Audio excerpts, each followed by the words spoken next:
Happy holidays, everybody, and welcome to a special holiday edition of Boobies and Newbies, the podcast that asks novice romance readers to think outside the dick in a box and brave the unbridled world of erotica. I'm your host, Kelly Reynolds, and today's romance review marks the third episode in Boobies and Newbies' annual holiday special, The 12 Days of Boobsmas. Today, we celebrate some of the finest things Boobsmas has to offer: family gatherings in the mountains, snowman building contests, and of course, erotic massages, just the way Santa likes it. So strap in and get ready because we've got 12 holiday-themed romances, 12 mini podcasts, and 12 giveaways coming your way all December long. Join us throughout the month and be sure to keep up with us across our social media channels at Boobies Podcast for any upcoming giveaway news and opportunities. Also, no pressure, but if you feel like making one more person's holiday a little bit brighter, might I suggest leaving this podcaster a review on Apple? You can also join the Boobies and Newbies Patreon family for as little as $1 a month and have instant access to bonus episodes, exclusive swag, and so much more. It is the gift that truly keeps on giving. As always, you can find links for all of the above in today's show notes, as well as on our website, boobiesandnewbies.com. And now, on to today's Merry Madness. Joining me for the third day of our Merry Berry Boobsmas is author Caroline Frank. That's right, the author of today's Boobsmas pick is joining us to talk about her own book, as well as her favorite holiday traditions and so much more. I know it's a little different from our usual 12 Days of Boobsmas fare. However, Caroline was the winner of my Romance for Maui auction item, and I'm so excited to have her here to discuss her holiday romance. As of November 7th, her new book is out in the world, and I cannot wait to discuss it with her. Please join me in welcoming Caroline Frank. Hello. Thank you for being here, Caroline. And honestly, more than anything, thank you for donating to the Romance for Maui auction, because I try to take part in all of the auctions that are going on for fundraising for whatever horrendous thing is happening in our world at that time. It's honestly traumatizing that there have been so many of them, but I'm so thankful for you donating and for you being here today. Yeah, I've donated in the past also for the turkey Syria one, but this one was a big deal. I had my honeymoon in Maui, and my husband grew up going to Maui, and actually all of the boardwalk that was destroyed was like where I spent my honeymoon. It was kind of devastating to see. Yeah. But happy to help in any way I can, even if it's small. So it meant a lot to be able to donate, actually. I'm glad to be here for more than one reason. No, for sure. Well, and it's, I mean, not to start this podcast on a depressing note, but I will say, as we're recording this, we're seeing everything that's going on in Palestine right now, and it makes me, know that there's going to be another auction probably right around the corner. And I appreciate everyone, all of the authors, the bloggers, the readers who organize and donate and bid on these items and contribute in whatever way they can. And I know that that's not an option for everyone, but I think everyone organizes differently. Everyone protests differently. And there's this expectation that you have to do this or you have to say that in order to show your support. And I don't think that's the case. And I think organizing these auctions and bidding on items and donating is a great way to give back. And especially, when we're talking about the holiday season, it really is a season of giving back and making sure that it's a wonderful, happy as can be time for as many people as possible. So just a note to everyone listening, if you can give back in some way, do it. I think it'll make you feel wonderful, and you don't realize how much of a difference it can make in somebody else's life. So we're recording this now, but hopefully in November, I know November is my release, but November is also Epilepsy Awareness Month, and I hope that for November, I will have raised money to donate to a research facility, because I want all of the proceeds for Shall We Dance in November to go to this research facility. I have epilepsy, and my character in Shall We Dance has epilepsy, and I thought it would be a good opportunity to try and give back, not take back. And it's like the third time that I do this with my books. I think it's like an important thing, like you said, to give back as much as you can. We'll see. Hopefully, I can I donate love more this that. time.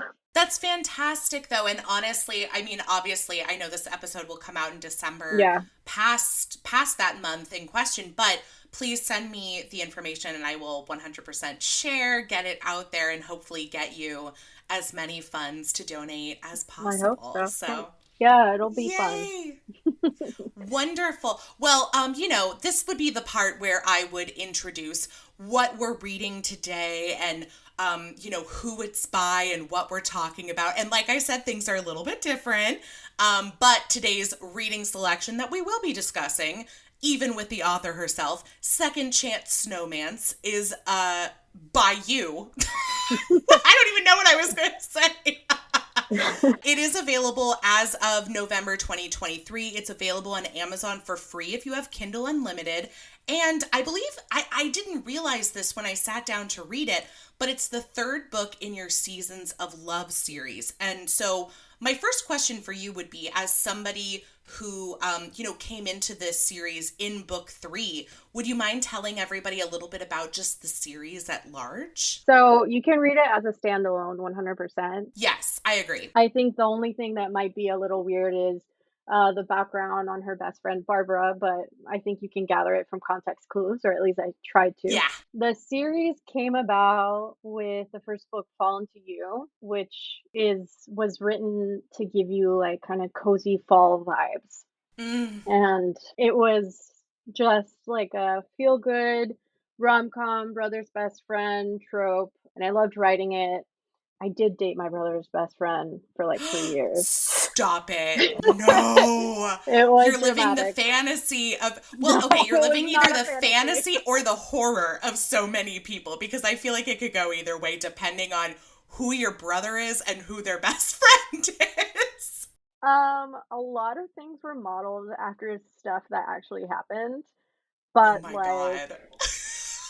Matt is like the main character is the sweetest character I've ever written in my life. That is not the same same case for my ex. But anyways, so that's the first book. And then that was like a great palate cleanser for my debut novel, which was a women's contemporary, and it was kind of dark and like coming of age. And then my second book was Shall We Dance? It was about the first character's best friend. She was a child actress, and I wanted to show people a character that had epilepsy, which I hadn't read a lot about in romance novels, No. of like how it affects her in her daily life, but how she also can live her life. You know what I mean? Like it's not going to stop her. It's enemies to lovers trope, but I wanted to see obviously like a strong man that could also be there with her and see it as a privilege to be able to take care of her I love and that. show her that she's not a burden, that like if someone loves you, they will see it as a privilege to take care of you. And I feel like my whole life that's how I felt since being diagnosed, and I was lucky enough to marry someone who makes me feel like he wants to take care of me. And that was completely for my husband. Then I wrote like a sweet little novella. I call it my 2.5. It was just like a long epilogue for Fallen to You, and it has the last chapter is from Rosie's point of view, and it kind of introduces her heartbreak and like how she's thinking about Asher. That one is not a standalone, obviously, because you need to know the story for everyone else. But that brings us nicely To book back 3. to Second Chance Snowmance. Yeah. Yeah, I love that. Well, first of all, it's so funny how much of, and I think this is true for so many authors, how much of your own life and your So experiences much. influence what you write and the characters you write. And I love, I love that you have the one book about the brother's best friend, but like the good version, the glow up version. And then you have, a character with epilepsy. And I love, and you're right, there's not enough there's not enough representation for that, at least in the romance I've read. So I No. appreciate that immensely. And then that brings us to Second Chance Snowmance. So I'm actually going to go ahead, and I don't know how awkward this will be for you as the author, but I'm going to go ahead and give a synopsis for your book for everybody Go for it. listening. So this is, once again, Second Chance Snowmance. It is a friends to lovers, a childhood friends to lovers romance, I should say. And it is book 3 in Caroline's Seasons of Love series. So here we go. Rosie Castillo swore to herself that she'd never go back home, no matter what. But after her sister decides to get married in her snowy hometown in Colorado on New Year's Eve, she's left with no other choice but to return to the scene of the worst mistake she's ever made. Though assured several times by family members that the man who had her heart for so many years would not be home, Rosie runs into him the first day she arrives. Because, of course, I mean, standard romance practice, right? The meet cute. Absolutely. At the airport, like, yeah, no, in fact, I wrote a meet cute at an airport earlier this year, so I'm with you. Immediately, she's left wondering how she could ever walk away from him again. With the wedding, the holidays, their families being so close-knit, and the fact that they're neighbors, it's looking more and more like there's no way for them to avoid falling back in love with one another. Can they manage to forgive each other and themselves and put the past behind them? Or will it catch up and ruin their run their relationship into the ground? Watch as Rosie navigates meddling mothers, bridezilla sisters, a heart-melting love interest, and the general insanity that comes with the holiday season. And I would add, with wedding season as well. Oh, because... yeah. It was like the worst. The worst recipe for disaster ever. Like, I love the holidays and I love weddings, but both of them are so fun and so stressful. I don't understand why anybody would get married between like Thanksgiving and New Year's. That's just insanity to me.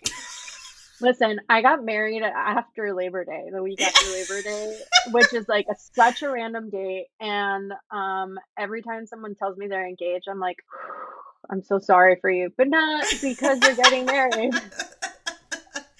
Just for all the extra shit that comes with it. Yeah, no, this has been I mean, we're roughly the same age. And I will say there was like a wave of weddings when I was like 27, 28, 29. I probably went to 10 weddings over the course of 2 or 3 years. And then I thought we were done. And everybody was just together. It was great.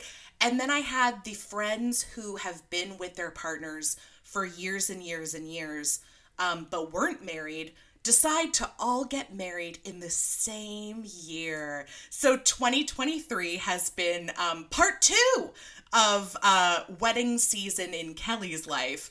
And my best friend just got engaged a month ago. So I've got one more to look forward to. It's so funny say that you had the partners that had been together for so long and then decided to get married. Today is the wedding day of one of my best friends from school that this book is dedicated to. Oh. And she has been with her boyfriend for 14 years and she decided to get married, which great for her. I'm just like, put her in this category that you guys are never of like just not married. Getting married, like you're just together. Yeah, no, I completely understand. And that was one of the ones that I went to earlier this summer. I think they had been together for either 12 or 13 years. And I kind of knew that they would eventually, but it's so funny though how that works out. Like I think especially with like millennials and Gen Z and like the younger generations, there's like not as much of a push or an interest in marriage as there is in like companionship and partnership. And so, yeah, I'm kind of looking forward to my friend who will probably end up getting married. I don't think it'll be next year. I think it'll be 2025. I think that'll be it for like, because at that point, all of my very good friends are either married or drastically single. And so, you know, I'll give that. We're fine. We don't need any more weddings. Like we can call it quits right there and it'll be good. until the second wedding comes. Oh, I'm just joking. I've got 10 years ahead of me. Don't get me started.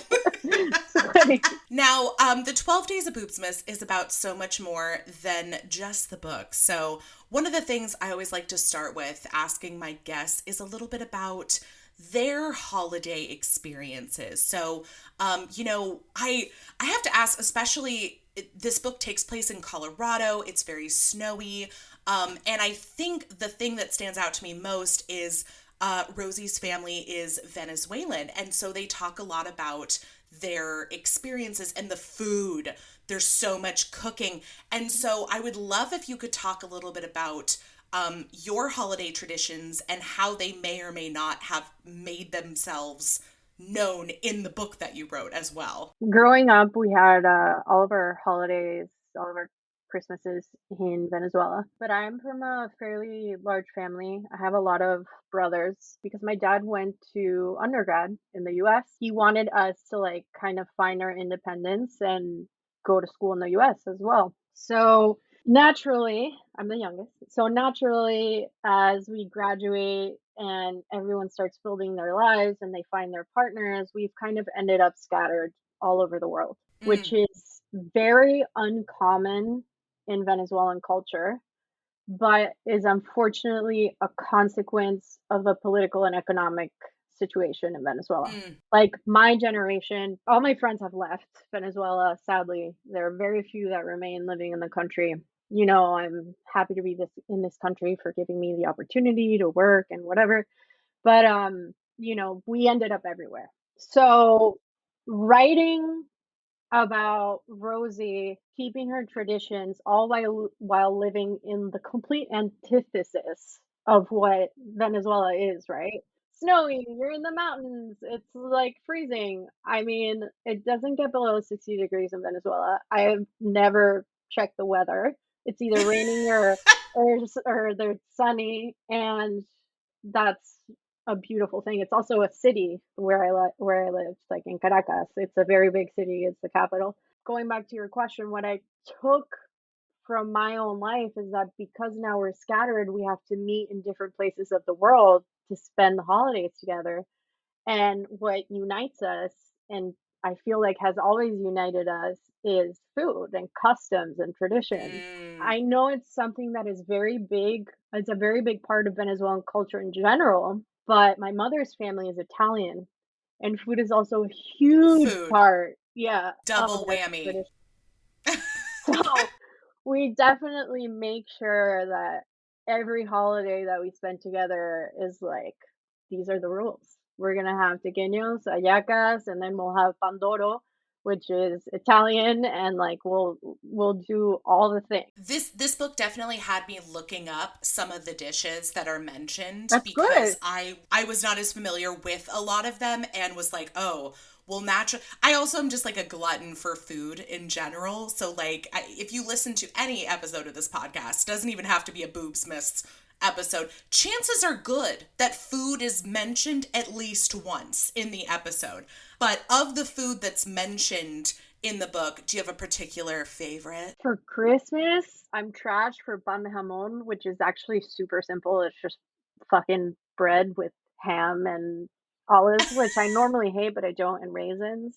It's actually tastes much better And than it sounds. raisins. Yeah, it's so good. It's ridiculous. But there's one thing called tequeños, and it's like cheese wrapped in a dough and fried. Yes.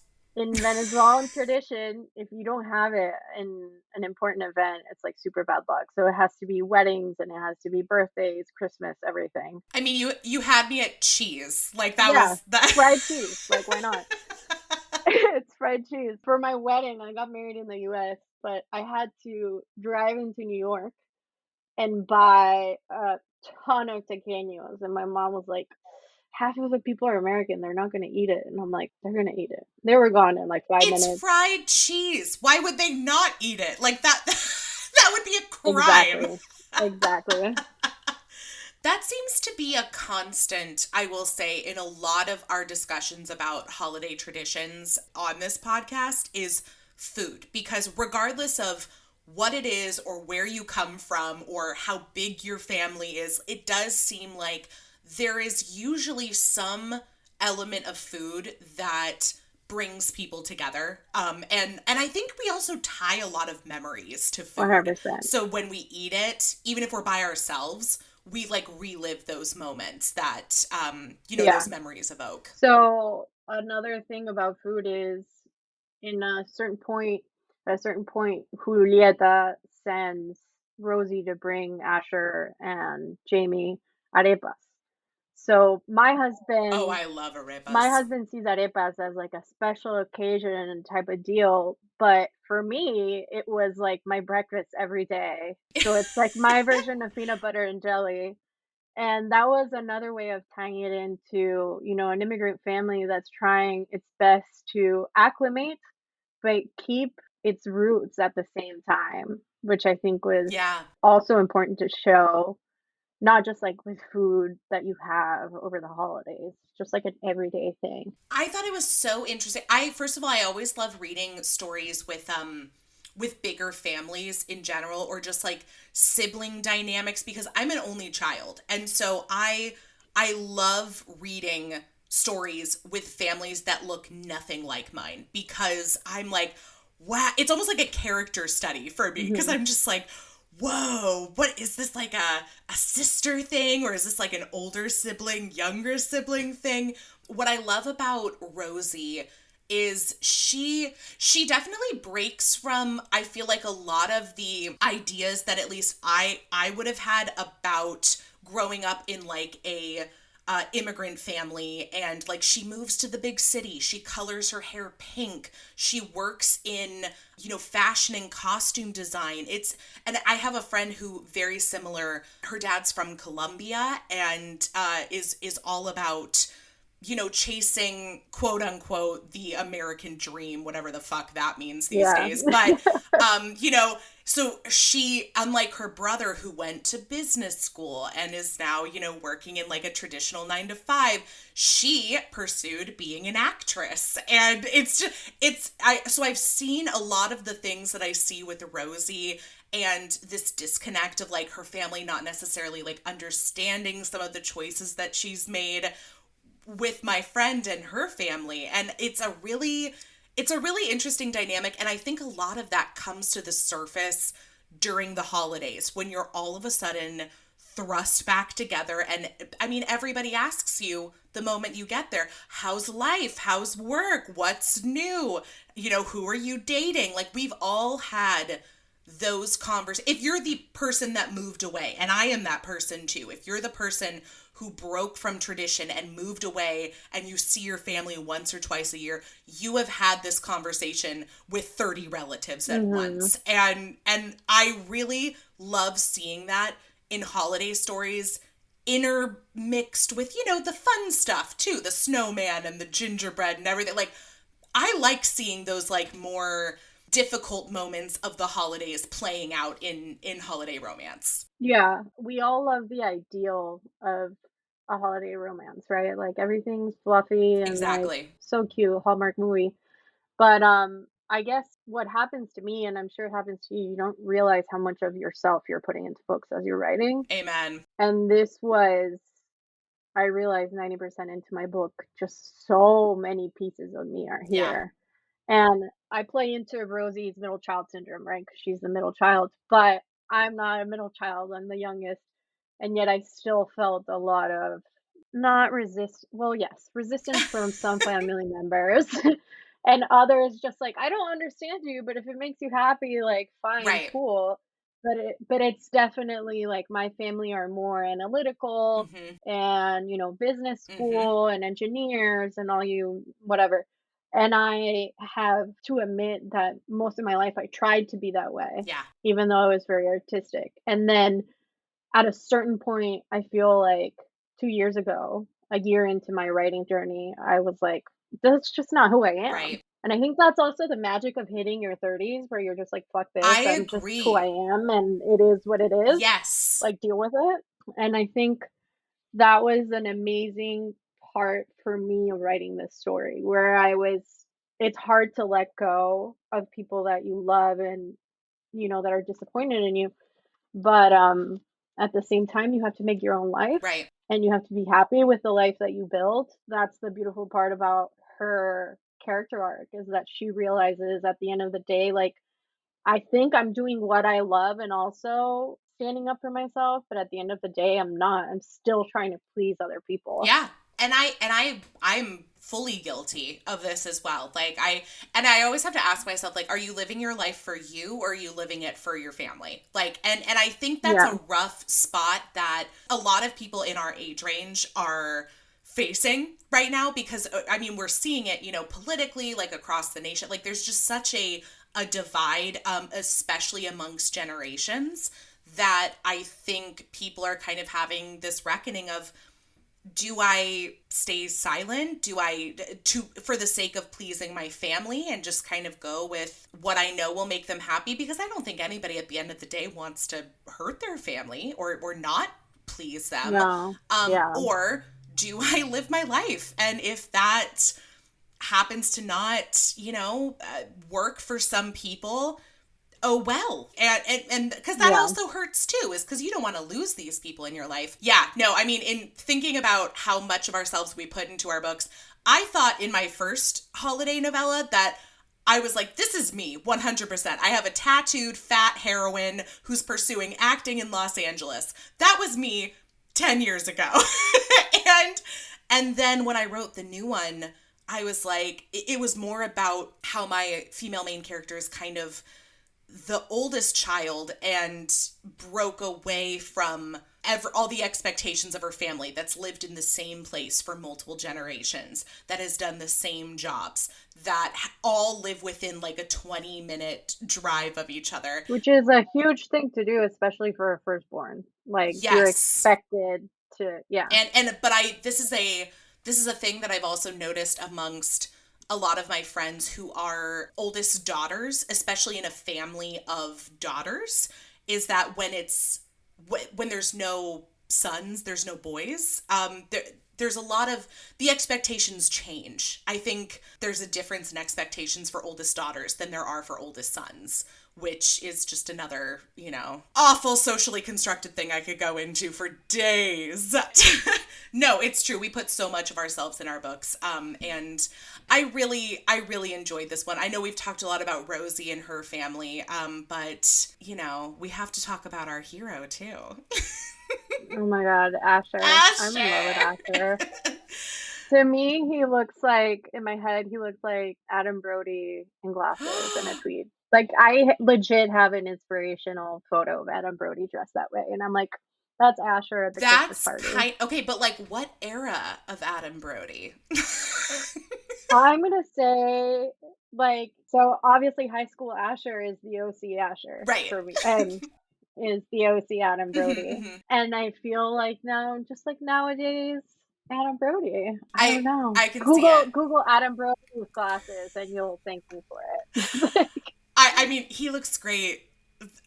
anyway. Like, just Adam I Brody. feel like I'm totally dating myself though here, No, because the OC is just is a not a reference. classic. It is, but it's not a reference I hear often anymore. Then that's a crime. That's not on It is you. a crime. It is a crime. I know that this is like divisive for some people. I am a huge fan personally of pop culture references in books. I know that Me sometimes, too. yeah, and I get that sometimes people are like, "Oh, it's not evergreen. Like, you should just keep it, like, instead of calling it Love is Blind, it's that dating show on TV." I love the specific references. So, did I love that you mentioned Buffy the Vampire Slayer? 100%. Like, I mean, there were several in there that I was like, oh, yeah, of course. Like, this is what told me that we were probably the same age as well. Home Alone 2, not Home Alone, Home Alone 2. I put a ton in my books as well, and I've gotten some wonderful positive feedback for that. Mhm. But honestly, I don't care if you don't like it. I love I it did because too. I feel like it gives you so much insight into a character.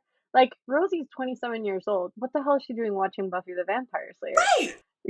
Like, I was a kid when Buffy came out. So it's just, you could tell that these are these shows that she's finding as an adult because she didn't grow up in the US just like me, like, referencing The Office, like, I didn't grow up watching The Office, I found it later when I'm, as an adult watching the DVDs once it already aired, and, well, Home Alone 2 is a classic. I I don't agree. know. I feel like at this point, it's like mentioning Casablanca. I'm not really, like, dating and not making evergreen my book. It's like it's already a classic. Yeah. And I will say I as somebody who grew up with like my parents showing me like a lot of old movies, and old Mhm. movies being Casablanca, not these bitches who are saying old movies are like 1998 movies. Like I don't want to hear that Oh my shit. god, like, she's all that, No, like, that is not old. Is it a classic? okay. Absolutely. Is it old? No. Don't do that Mhm. to us. I think Asher and Rosie are like the perfect opposites attract kind of pairing. And Yeah. again, as somebody who, grew up in the arts, I went to school for theater, I went to school for filmmaking. So a good majority of my friends are artists. These are the kind of people that have always won us over. My best friend just married an engineer. Like it's so funny how scientists and artists match so perfectly. Because I think engineers what I think people really just take them for granted in terms of creativity. In order for you to be a good engineer and to be ingenious and create new things and discoveries, you have to be creative. Hmm. Your mind has to work in new ways, in different ways, in ways that artist minds work, Yeah. right? And there's a risk So, element to it too. I think is like mhm, you have mhm, to be willing to put yourself out there and know that potentially something that you spend months, years trying to find, prove, it could fail. Like you could spend yeah. like all this time on this project and it not go anywhere. And then what do? You move on to the next one. Like that's how it And they're goes. just as passionate. They're Yes. just as passionate, and, I really love doing research for my books. For Shall We Dance, I actually took ballroom dancing lessons and everything, I love doing my research, and I got it into my head that Asher had to be an astrophysicist. I always liked physics even though I'm not a scientific person, but it was the only science class that I did well in high school.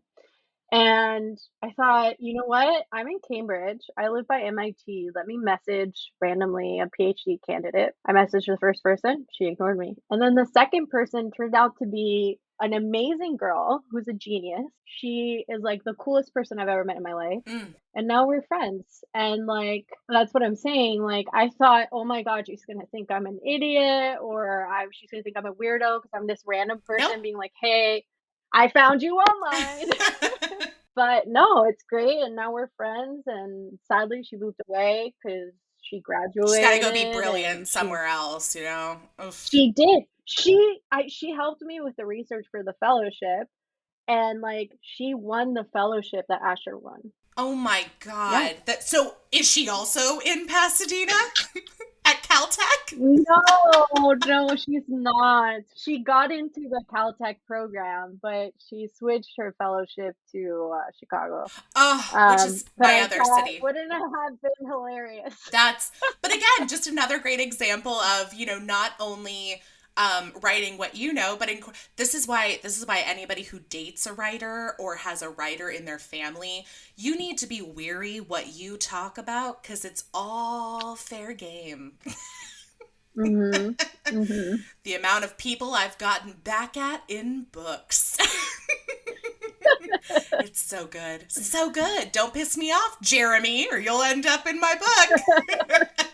Fucking Jeremy. I know, right? I have to ask before we wrap things up with a little game because, we have to. It's Cool. part of the season. Seasons of Love, the series. I have some like hypotheses that there could be more to this series. And so I'd love to hear it from you if you have further plans for some of the other characters, perhaps. Yes, I'm missing fall. Not fall, summer, because I Mm-hmm. started with fall and I didn't write fast enough.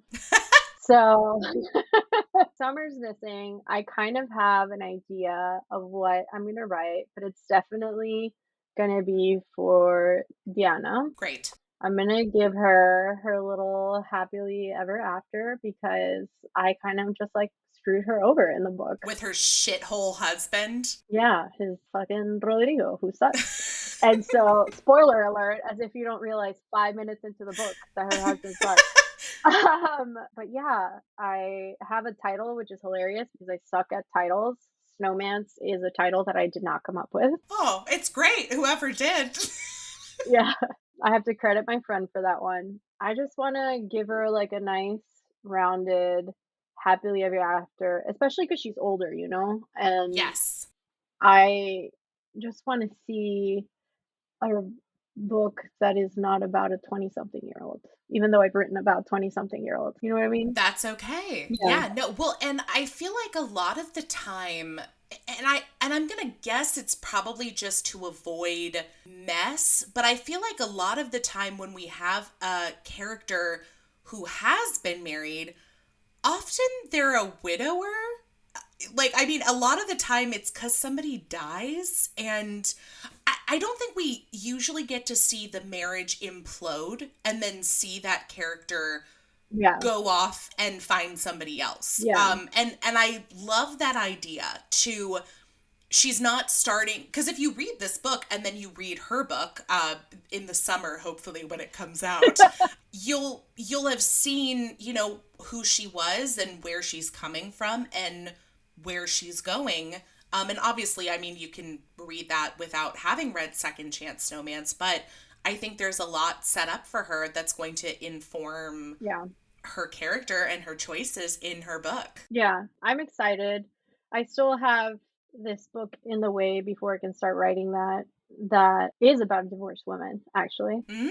And, but I'm trying to query this one and see how it Okay. goes. If not, I'll self-publish it by the end of next year. But I am excited to see more stories about women who haven't necessarily taken, you know, the cookie cutter path that Yeah. we've been ingrained to believe in. You know what I mean? Yeah.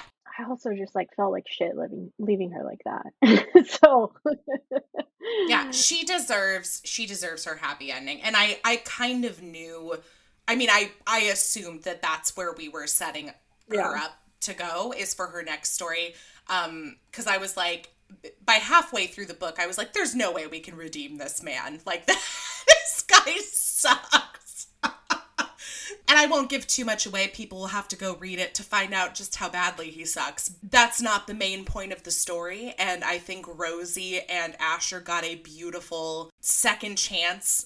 Second chance snowmance. Asher's the best. He's so precious. And you know what I will say? One of the things I really appreciated was the thing that broke them up so long ago.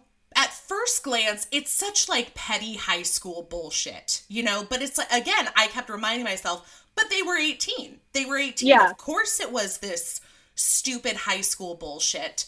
What I really liked was that they were both at fault for it. That I at first was like, I don't want to hear you get upset with her for, you know, being with somebody else when she saw you kissing somebody. But they were both hurt. They were both lashing out. And I think they were both to blame for not really pursuing or even talking about what they both wanted. And I also don't think that that's necessarily something you could have maybe talked about at 18 that would have come out the way you wanted it to. Exactly. And that's whenever I read Second Chance, and I will admit I'm not a fan of Second Chance in general. No, and I've talked about this before. It's because I think too often if the wound is fresh, I don't like it. I want there to be some separation. And so when you take something that's like childhood love or high school love and then they break up and they don't pursue anything with each other for a decade at this point, that to me is perfectly fine, because to me that makes sense. You go your own way, you discover who you are as an adult. I mean, at 27, which is, you know, their age, although I do love the flashbacks, but at 27, which is their age throughout the book, you don't have everything figured out. You Like don't. you still don't know exactly who you are and what you want and where you want to be. Like, and I love that we're seeing more books with that storyline, because I feel like when I first started reading romance, it was a lot of they're 23 and multimillionaires who are living this dream life. And I know. I understand why that was. I think people liked this like picturesque fantasy of having everything figured out and finding the perfect partner and life. But it can be alienating. And that's the thing is I don't Yeah. think that's what people want to read anymore. I think there is still a fantasy element to it, but I really do think people are a lot more attracted to reading characters that feel real, feel attainable, feel like this could be me. That's the thing that, like, I think happens with my books is in the conflicts, maybe you wouldn't like it because I don't want it to be it, of course, romance has a formula, but Right. I don't want it to be that simple and straightforward. Like people, characters, I'm basing these characters as if they were human. Mm-hmm. And like you said, you're 18. You barely have your shit together enough to go to college. Like I've changed my mind now about whether it's a smart thing to go to college when you're 18. I mean, I graduated with a double in poli sci and human rights thinking I was going to be a lawyer. I'm not a lawyer. Spoiler alert. I loved what I studied, but Same. it's not what I ended up doing. Same. And you're a child and you have to acknowledge that you made mistakes. And I did have one beta reader who was like, "Oh, but I hate that they did this." And I'm like, "That's fine." But I like hate that they did that too, but that's everyone 18-year-old makes mistakes. behavior. Exactly, exactly. My thing is, I don't ever like if someone is reading my book and asks me questions, I don't ever want to answer them Right. because I'm not there with you while you're reading my book. Right. So it has to speak to you or it doesn't, and that's fine. Not everyone's gonna like everything, and that's totally okay. Best thing I learned in grad school, by the way, right there, is that not everybody will love everything you do. I think Yeah. I was 24 at the time, and I think that was the first time that that thought had ever crossed my mind because I grew up a people pleaser. I grew up the center of my parents' attention. I grew up a straight A student that was like, would cry if I got a B. Like, I mean, there were just so many things. And then when I had that realization that not everybody, not even just not everybody will love everything you do, but not everyone's going to like you. Like, and for whatever Mhm. reason, you can't force somebody to be somebody that they're not. And Right. I think it's the same for fictional characters as well. Like to me, 100%. that's what makes them so honest and so real. And I felt that while I was reading this book. That's nice. I love hearing that. Yay! Well, okay. One more time for everybody in the back. The book is Second Chance Snowmance by our guest today, Caroline Frank. By the time you're hearing this episode, it is available now. I will also say, not to like be that person that plugs their book, but I think if you've read Meet Me in Los Feliz or Venice Actually, my holiday books, I think you would really like Caroline's book because I do think there's a lot of crossover in terms of like millennials and the tone and just sort of the conversation that we've been having here. I really do think we have a similar readership for our book. So, Mhm. yeah, if people have read my books, I think they'll like yours and vice versa. Vice versa. Nice. And I talk about food. Like, I mean, like I said, there's gotta be, I had a gotta be shower food. thought. I had a shower thought this morning where literally all of my books have had food in them. I mean, Yeah, Fallen to You has a cookbook at the back of it. perfect. And Shall We Dance? My girl eats junk food all day and has a bag of peanut M&Ms in her purse, like I do I have every some in day. the other room right now. There you go. Well, one final thing before I let you go, we like to play a little game here, and because this is Boobies and Newbies, rather than call it this or that, I call it tit or tat. Oh, I love that. Because any boob reference, any opportunity, We're I'm here gonna for take it. it. These are things, places, items, ideas from your book. So I'm Okay. gonna put you on the spot and you're going to have to make some choices. So, Okay. first of all, we have to start with Home Alone or Home Alone 2. Oh, Home Alone 2.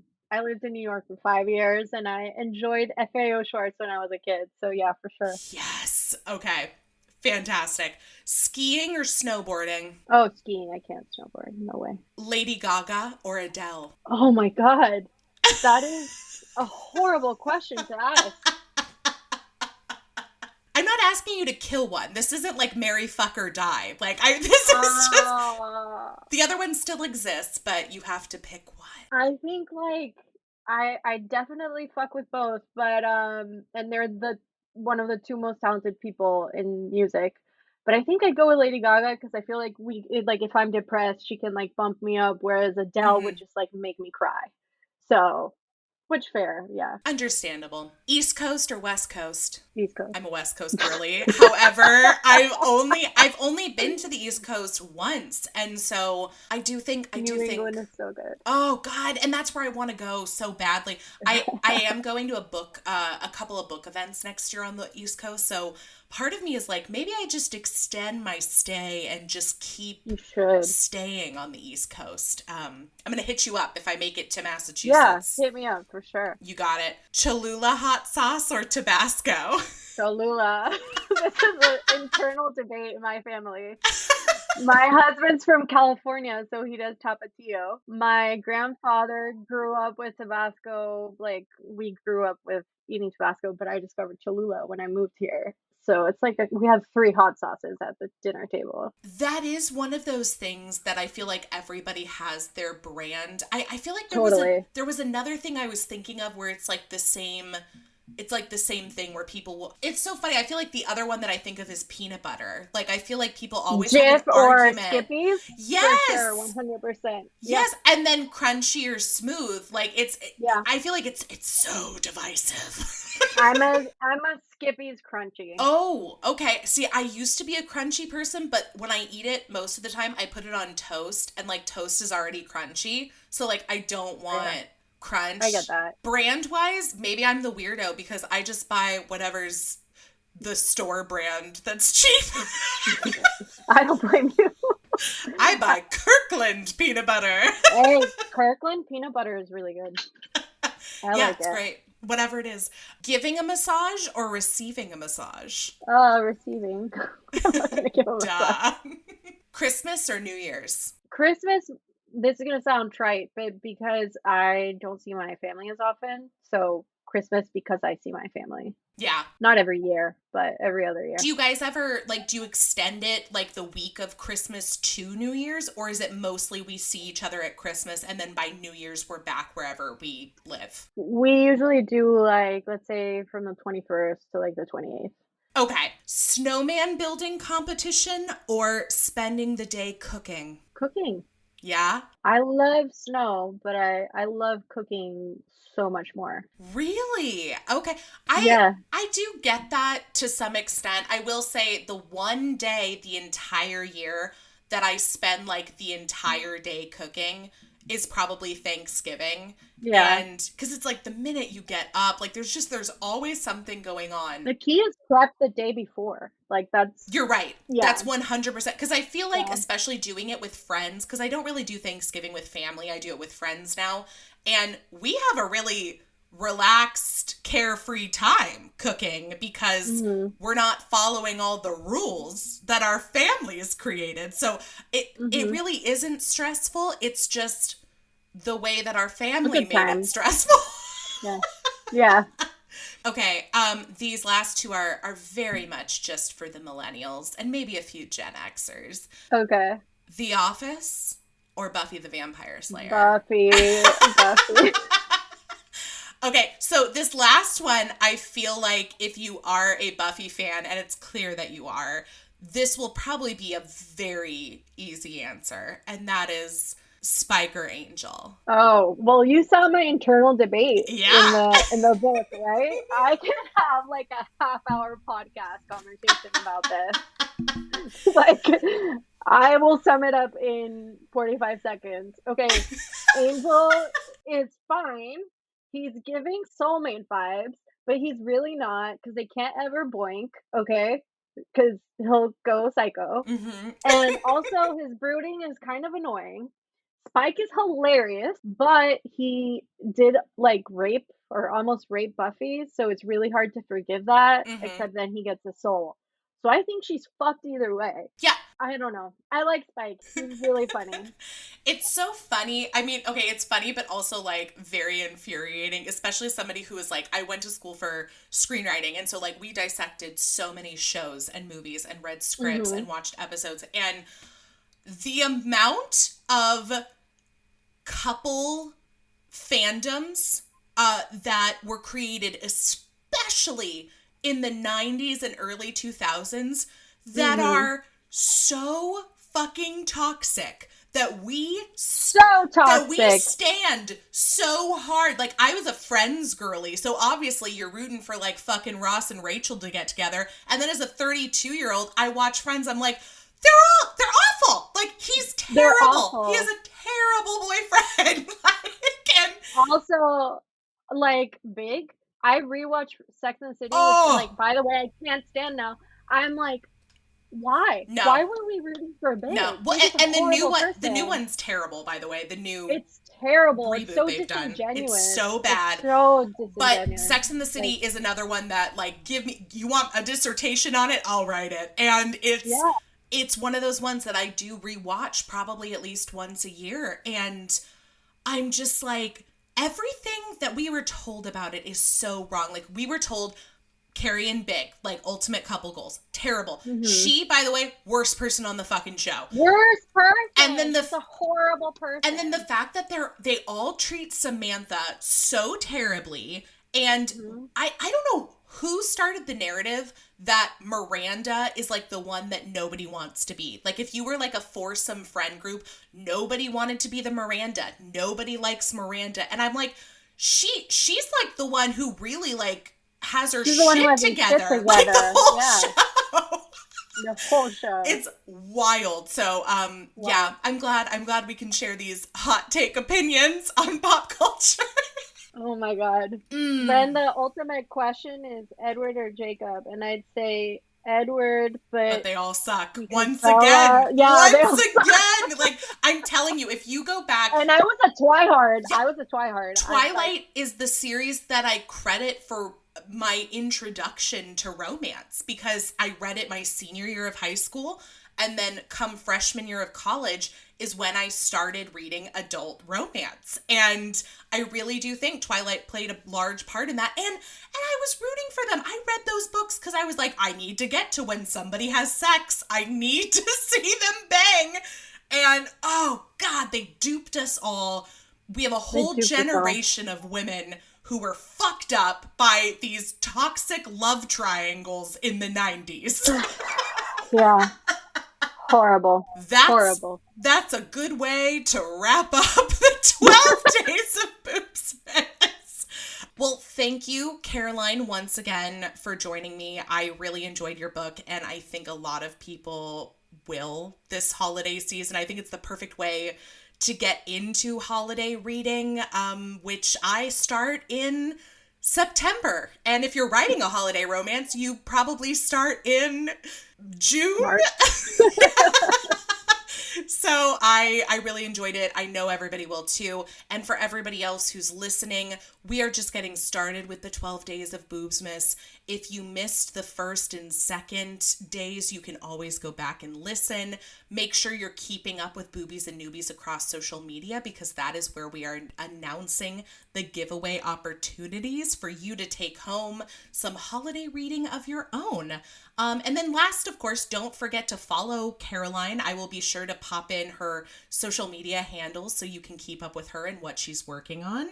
And finally, on the third day of Boobsmas, my lover gave to me 3 butt plugs. Merry Boobsmas, everybody!